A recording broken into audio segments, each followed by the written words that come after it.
এটি অত্যন্ত প্রিয় আমার একটি ক্যাকটাস।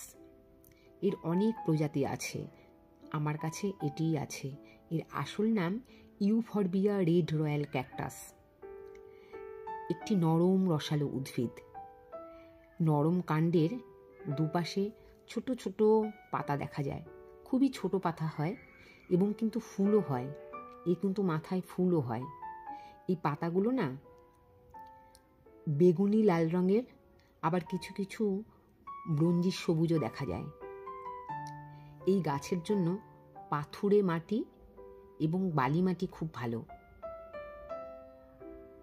জল যেন ধরে রাখে এমন মাটি কিন্তু এটা চলবে না, কারণ জল যদি গোড়ায় জমে যায় তাহলে কিন্তু পচে যাবে, কারণ কাণ্ডটাই রসালো।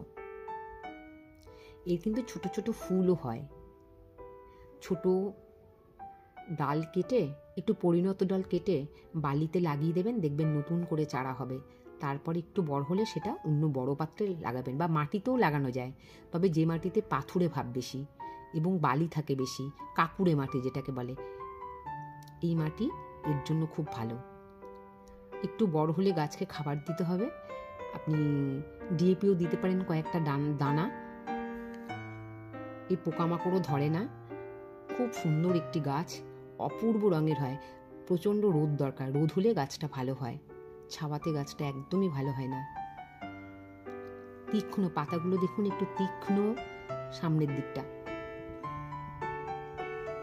অপূর্ব দেখতে। দেখুন একই গাছের মধ্যে গ্রিন এবং রেডিশ কাণ্ড দেখা যাচ্ছে। মাথা থেকে কেটে দিলে না পাশ থেকে আবার বেরিয়ে যায়।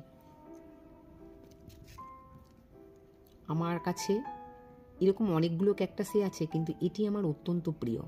এই প্রজাতির এটাই আমার কাছে আছে। সবাই খুব ভালো থাকবেন, আমার ব্লগ দেখবেন। Thank you very much.